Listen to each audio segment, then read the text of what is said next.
You are listening to the US of NA, a series of stories about the founders and innovators shaping the non-alcoholic movement from every corner of the country and beyond. For a full library of episodes, go to usofna.com or make sure to subscribe wherever you get your podcasts. Are you a brand looking to find enthusiasts nationwide to collaborate with and get liquid to lips? Or are you a fan of NA beverages open to sharing free samples with your run club or community group, or maybe getting paid to do in-store samplings? Then sign up at irlnation.com, the industry's first platform aimed at creating in-real-life partnerships in the category. Again, that's irlnation.com. This is what I want to be doing forever. It's my passion. It's my mission. And I'm like, the fire burns so bright about athletic that I always say, if there was a button sitting next to me at the end of the night while I'm working, like I would press that button for 6 more hours almost every night if it was available. And I think that's a really good sign. Welcome to the US of NA. I'm your host and chief optimist, John Eggleton. In our second episode of a new season, I'm joined by someone who could be called the godfather of the NA and moderation movement, Bill Shufelt, founder and CEO of the NA craft beer leader, Athletic Brewing. To be fair, the Godfather sounds a little too sinister for a brand that's all about positivity and healthy living, but for many consumers, Athletic has become the face of a non-alcoholic category that isn't slowing down anytime soon. If you haven't heard Bill's founder story, he was featured last November in How I Built This with Guy Raz, produced by Wondery. As I referenced in our interview, it's one of my personal favorite podcasts and a great one for those interested in founder stories. A link to his episode there follows on the show notes. I'm not going to lie, releasing this episode nearly a year to the day that we launched the US of NA, with a now mutual guest of our favorite podcast of all time, feels a little bit surreal, and we're excited to bring this interview to you. In our conversation, Bill and I chat about the brand's role in today's evolving drinking habits, and what he's most proud of as the company enters its 8th year of existence. We then talk about how he came up with the brand name. He shares what the backup name was going to be if they couldn't successfully trademark Athletic. Hint, it's also the name of one of their most popular beers. We talk about the brand's Dry January campaign and which athletic beers he really gets excited about personally.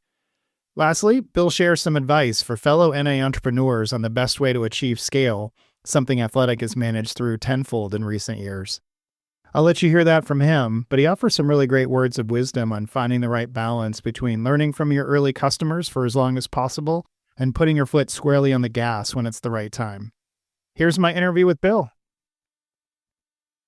All right. Bill Shufelt probably needs no introduction for a portion of our listeners, but for those who don't know who he is, he's the co-founder and CEO of Athletic Brewing, the largest non-alcoholic brewery in the U.S. They were founded in 2017, and Athletic has risen to be the 10th largest craft brewery in the country, the only NA brewery to rank that high on the list. He is also the chairman of the board of the Adult Non-Alcoholic Beverage Association, which is also known as AMBA, a nonprofit that advocates for the growth of the category at a national level. So, Bill, we're really honored to have you here today, and welcome to the US of NA. Thank you so much. Excited to be here. Awesome.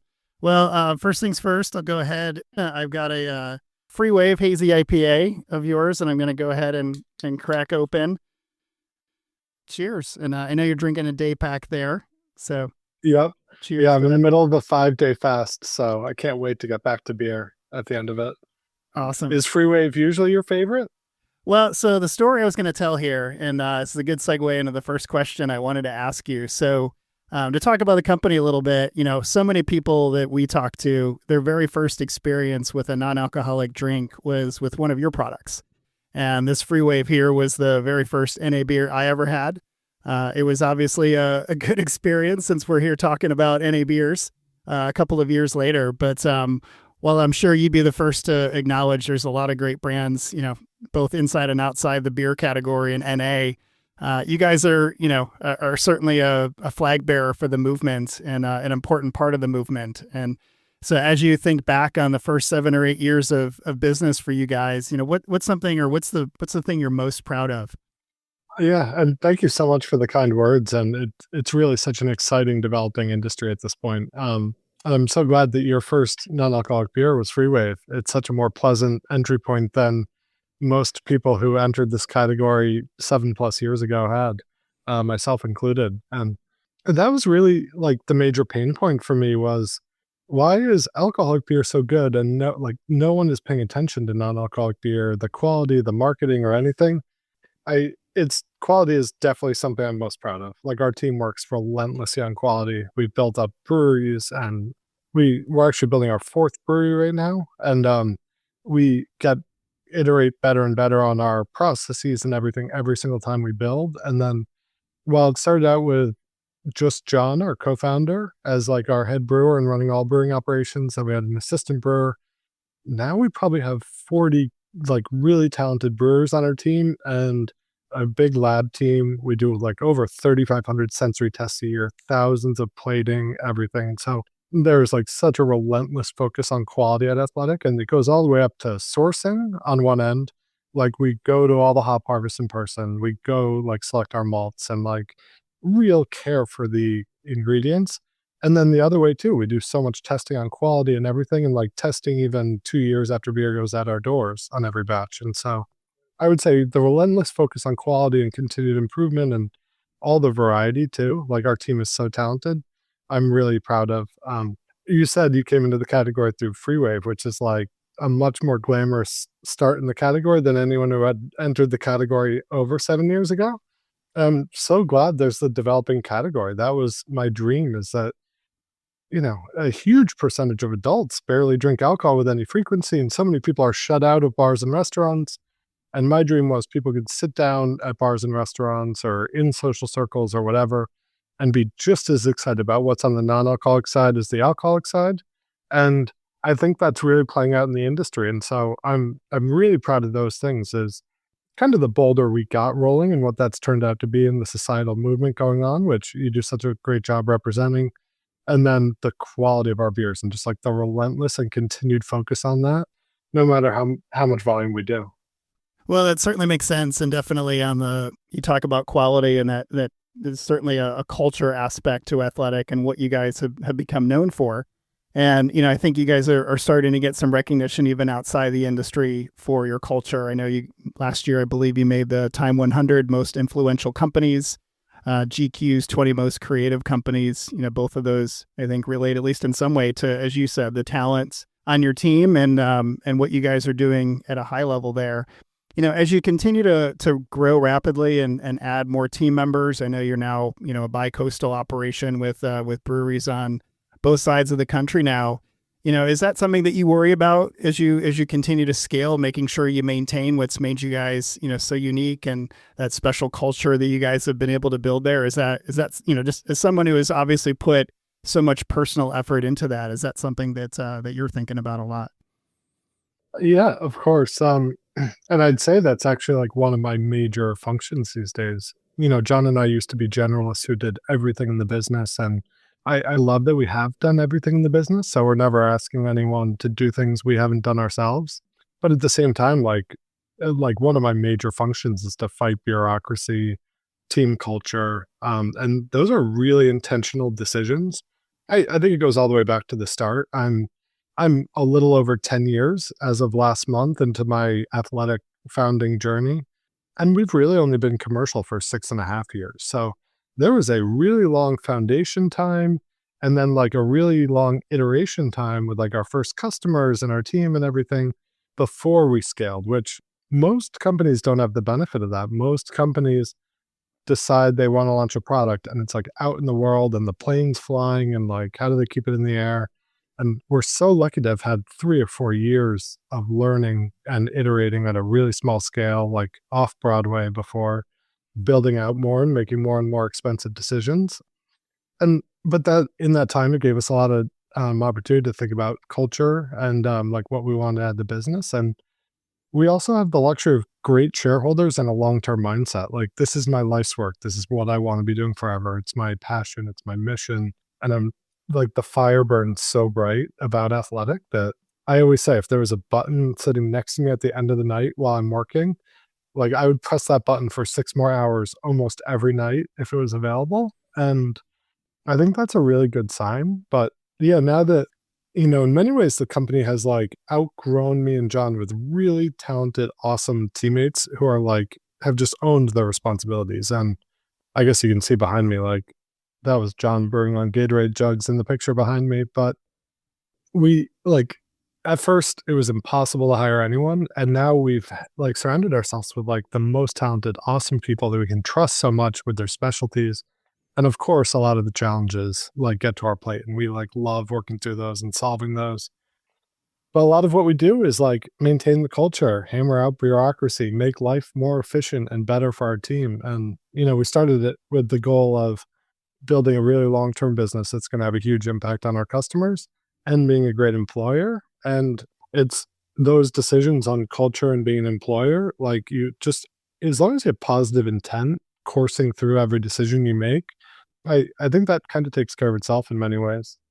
So, one of the aspects of your brand story, you talked about how you guys had a nice runway there to make decisions and make sure you were laying the foundation for not just a successful commercial enterprise, but to be able to do it the way you wanted to do it and put some of those culture things in place. So I've heard you talk about your brand story of how you came up with the name Athletic. And one of the things that really resonated with us was wanting to pick a name that was bar friendly, which makes sense on a lot of levels, right? I mean, you want somebody to be able to easily order it in a noisy bar or restaurant. And especially if you consider if somebody might feel a little self-conscious, at least at first, of ordering an NA beer in that environment. You don't want them to have to, scream it two or three times across the bar to be ordered. So it makes sense on that level.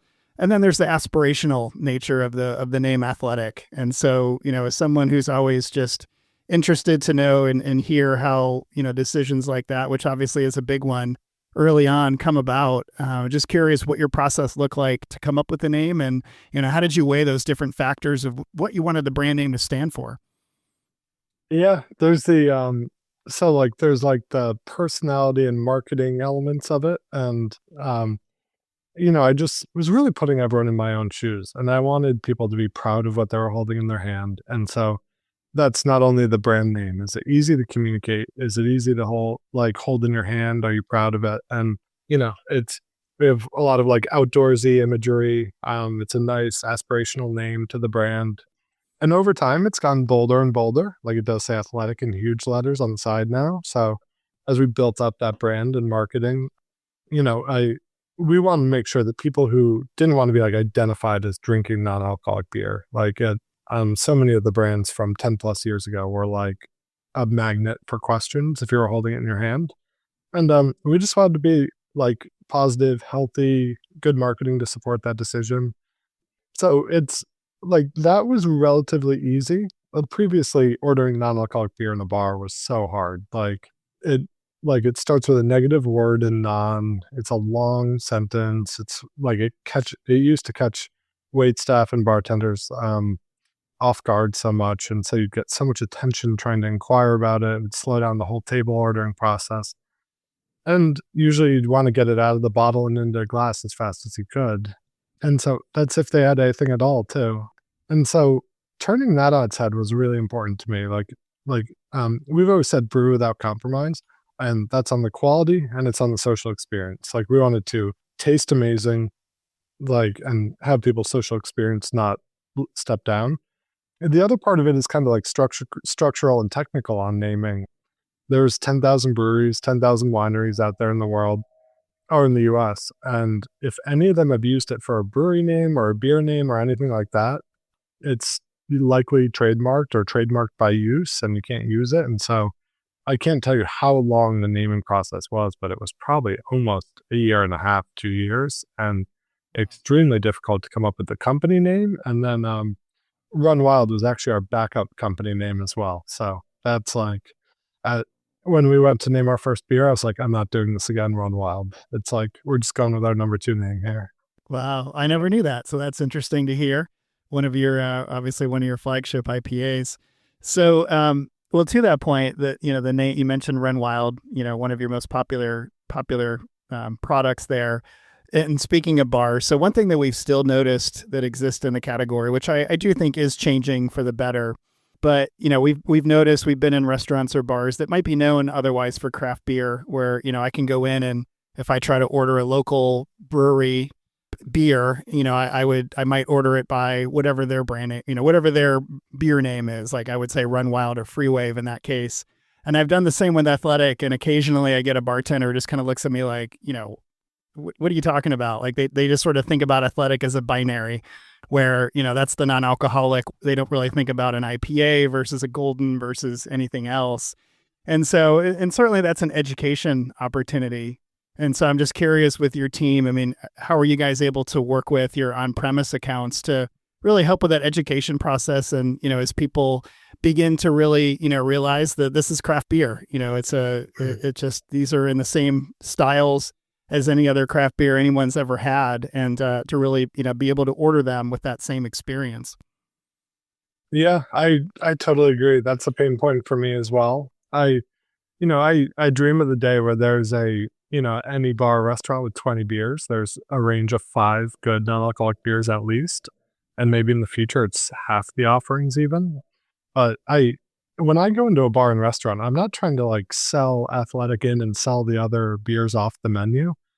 I'm trying to pitch what complements their preferences too and what they think. And like I'm asking at the restaurant, like what kind of food is your restaurant? Like I'll look at the menu or ask them and then try to pair beers with that to see what goes best. And then think about what flanks that well. And it very well may be, sure, it may be a Cerveza Atletica, but it might be a Corona or it might be a Heineken, might be a Guinness Stout. So it might be another craft non-alcoholic beer. So yeah, it's a great range out there. And, I'm usually just trying to get them to add more non-alcoholic beer, not swap anything out. And I do think that's important though, is it'll happen over time and with consumers asking for the category in the right way. People are so used to just making huge sacrifices in the non-alcoholic side of the menu.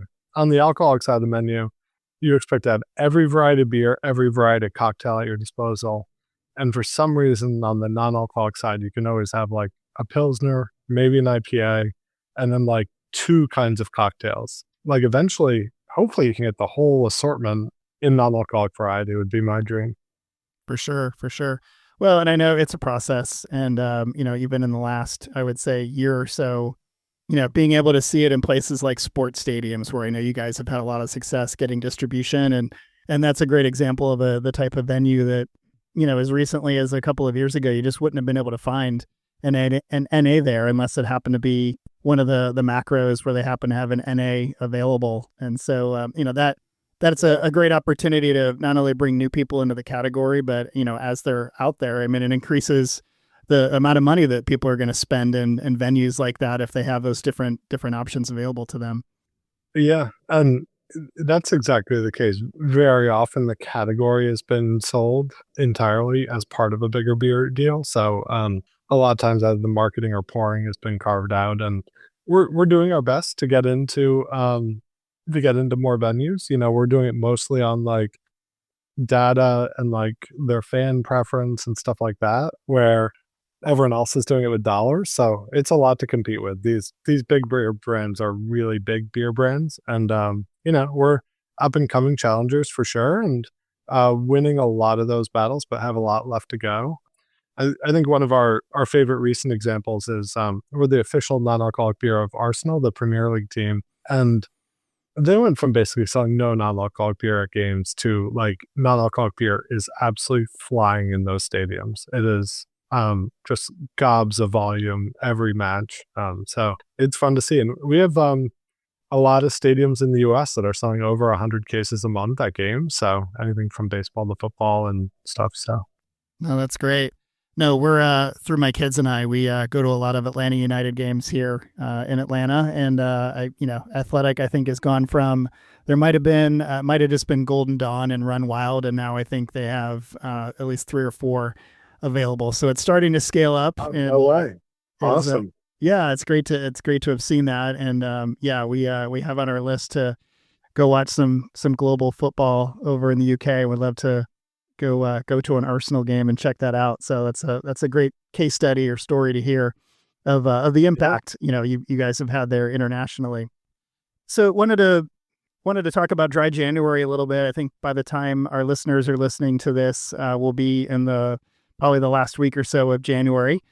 Your Athletics campaign slogan has been "It's Athletic January," which I really like for a couple of reasons. One, I think whenever the media during dry January refers to the event, they always sort of put a, what you're giving up angle to it. It's always, can you stay away from alcohol for 30 days? Can you give up alcohol for 30 days? And yeah, that's certainly the case. But, it's also an opportunity to discover a new category and, all the benefits that we know exist for people who are able to or open to this category in a bigger way. And so I'm just curious in relating that to numbers that I think you guys have put out there and I know exist in the market around the percentage of people in the space or in the category who also drink alcohol on other occasions. I think the numbers you guys have put out are around 80% of your consumers also drink alcohol on other occasions. We've seen numbers as high as 90% for that. I think regardless of whatever those numbers may be for the industry, at the industry level, it's certainly increasing over the past couple of years. And just curious if that's impacted your messaging over time as you have seen that trend and more people who, may just be moderating alcohol intake with NA and with NA beers, and how that's really impacted, how you guys are out there and marketing the brand and the company. Yeah, I think that's exactly it. We're trying to add a lot of fun to the month and making sure that, like, to people, it's not a month of abstinence, it's a month of discovery and fun. And we really encourage people to still go out to bars and restaurants. Like, it is a lot of fun to go out with colleagues to a local bar after work and grab non-alcoholic beers. And you'll be shocked at how much fun you have and then how easy it is to just, when you walk out the door, you're sober. You can do whatever you want the rest of the day. You can drive home. You get up the next day feeling fine. And so it's really like a fun month of discovery. And then kind of also what you're saying too, we've always tried really not to be antagonistic towards the existing industry and put people in a tough choice where they have to like make a binary declaration. Like that really raises the bar to like if you have to declare sobriety or something, it really raises the bar to trial and like the social stigmas particularly. And we always just wanted to win on experience, on quality, on everything. I love to challenge people to putting a 6-pack in their fridge next to their favorite alcoholic 6-pack. And I don't know if I've ever heard that people have gone through the alcoholic 6-pack faster. Like there are just a lot of surprising occasions for a good beer during the course of an everyday week.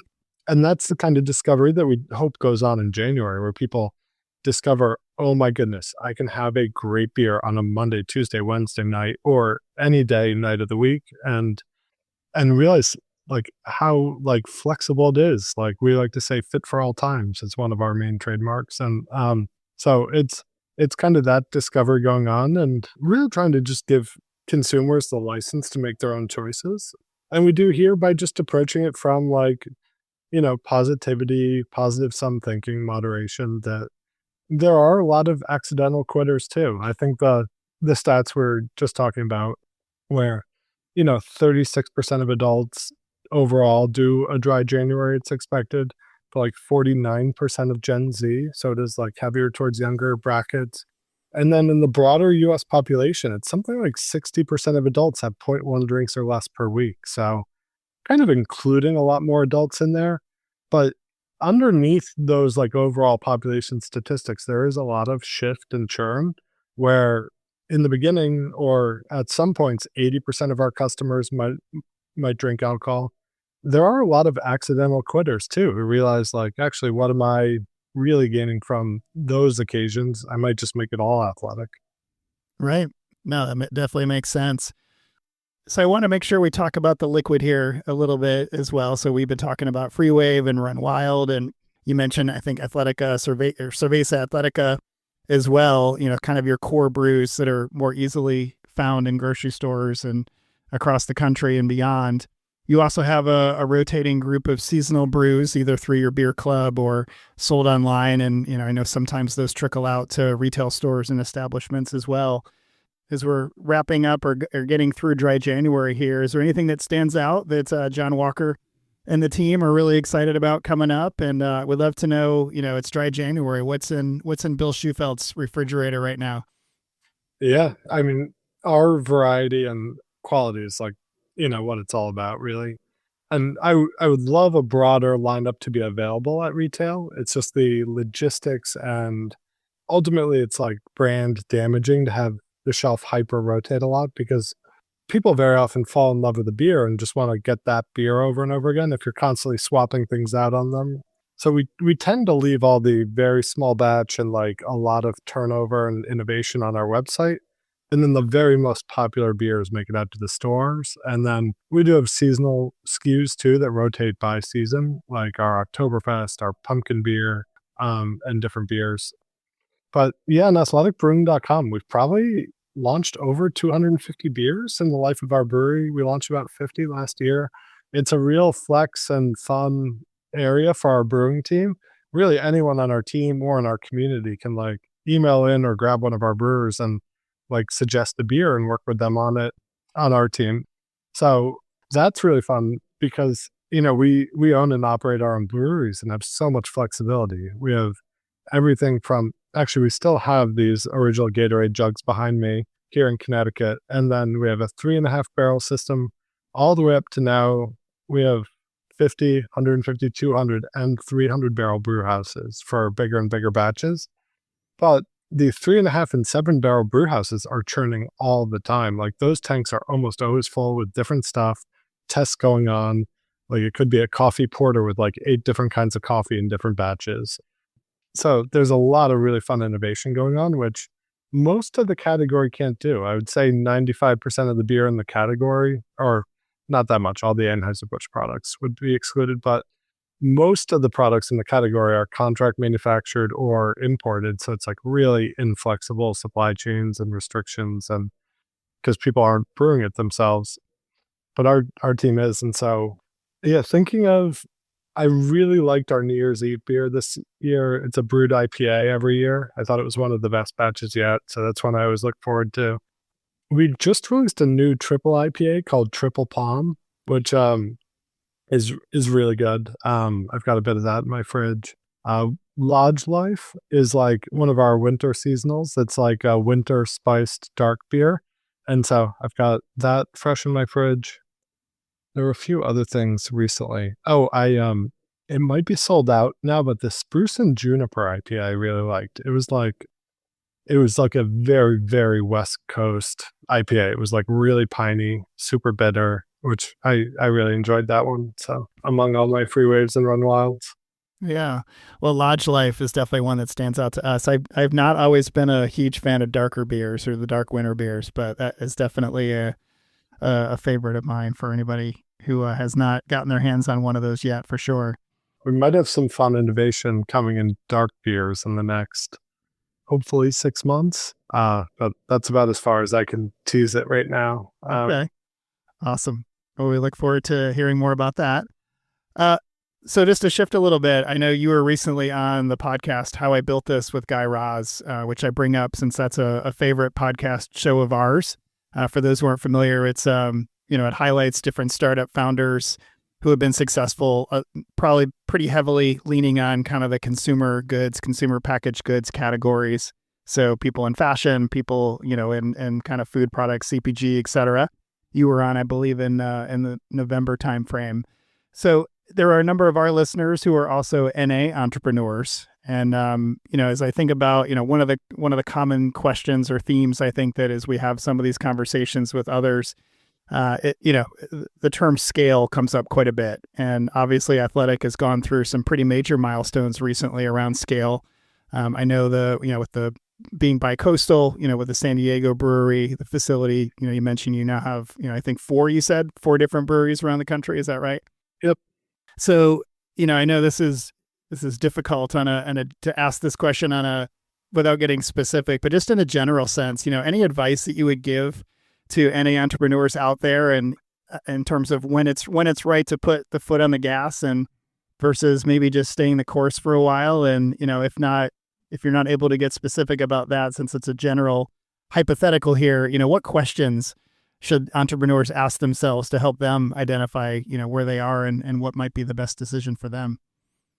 Absolutely. And I love talking to entrepreneurs just getting going on their journey too, because I've been there, and I'm not that far out on the road ahead, and I've made a zillion mistakes, and I just have a huge passion for entrepreneurship now, where I had no passion for entrepreneurship 10 years ago, and this was very much an accidental journey that I really discovered a part of myself that I really enjoy here. And all the education and growth has been really fun.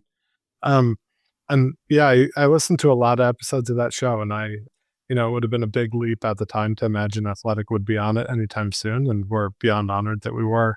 Um, I think in terms of like scale is definitely really tough. It totally depends on the business model in many ways. I think one of the most important things to always be asking yourself is like, what are your goals? Like, what's your time horizon? What do you want that to be? What do you want? What does this decision I'm making right now look like in 5 years, not 3 months?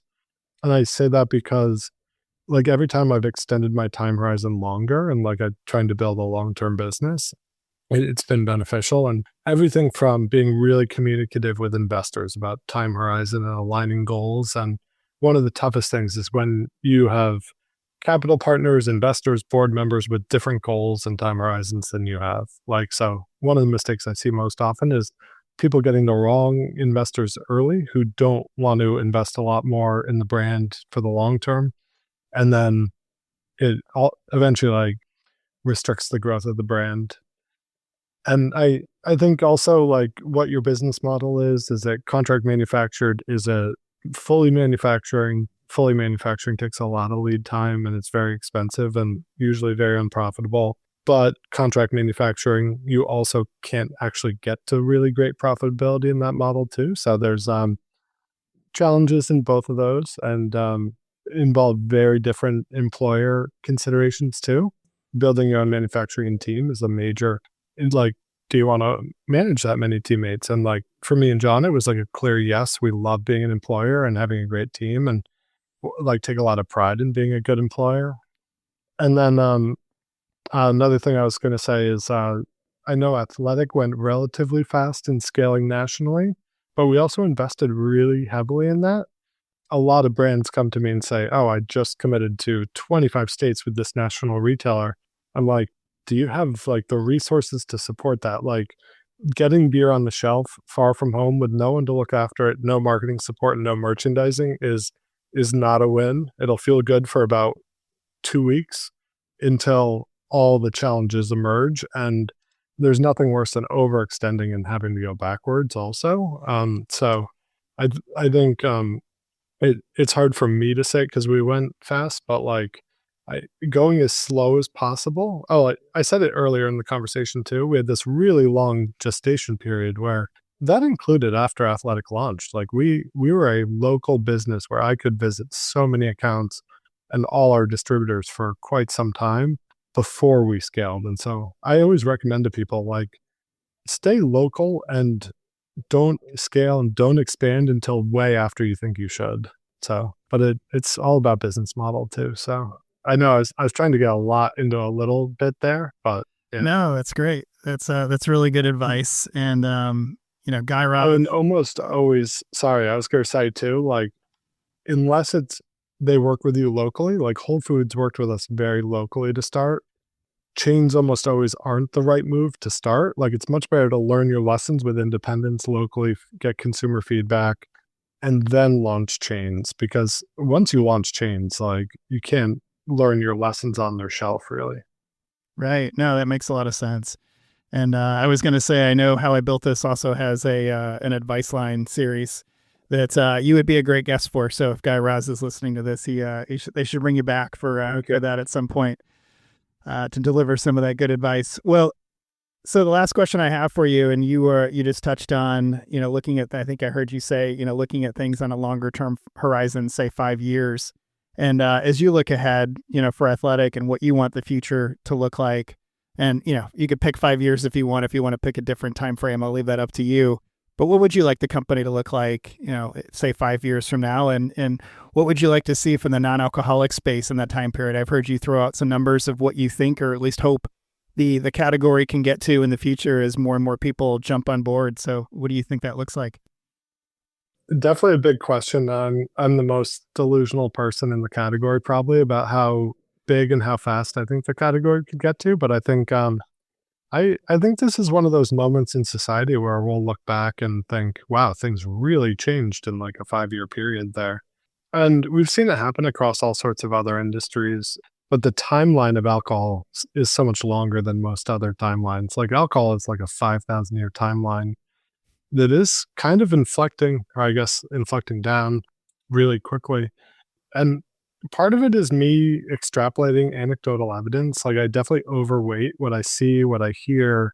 We get hundreds of emails from consumers every week sharing their journey with the products and like how it's changed their consumption habits. And I also kind of see the melting iceberg phenomenon going on out there in the alcohol world. And I think everyone's looking at it in like 1 year time horizons and not 10-year time horizons to some extent. And so I think it's going to be a bigger inflection than people think. Non-alcoholic beer, I say publicly, is probably going very quickly to 10 to 20% of overall beer. But I do think it's going to go well beyond that in a shorter time frame, probably than most people think. So, and I think that's going to take many forms too.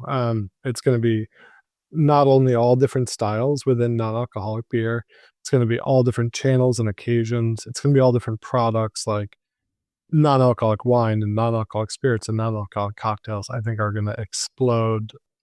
And like right now, beer is like much easier to imagine an occasion and package. And I think eventually all the other categories will catch up in a way. And then there's a whole other range of innovation that probably sits alongside the modern adult beverage set that probably isn't even contemplated right now. So that's also really exciting to me. I think the future is like nothing but exciting, and it's all really very positive too. It's like the industry is really embracing the category, and I think that's a really growth positive mindset. For sure. Well, I think that's a good place to end this discussion. And you're right. I think the future certainly looks extremely bright. And even in the last couple of years, as we've watched this industry grow, just the changes that have taken place have been just extraordinary. And it's exciting to see where it'll end up. Yeah, and like the friends, like this industry is blossoming in such a great way. There's like so many friendships in different parts of the industry and trade groups and festivals. And so yeah, what like Derek Brown and the Mindful Drinking Fest are doing. And there's just so many great things going, even down to like the very local level. And it's a real movement. I'm so excited. Bill, I really appreciate you taking the time to chat with us just about what's going on there and what you're excited about, and as we wrap up another dry January and look ahead to 2025. So thank you. Thank you so much. This was a blast. Thanks for having me. All right. I want to again thank Bill for his time today. By the way, if you're interested in more conversation about scaling a non-alcoholic brand, make sure to listen to the episode before this when we sat down with Laurel Harrop, founder of Busty Lush. They're an example of a small NA brand that has been very intentional about growth and where to position themselves in the market. So make sure you give that one a listen if you haven't already. Otherwise, we've got some great new episodes coming up, so hit that subscribe button to the US of NA wherever you get your podcasts. And until next time, cheers.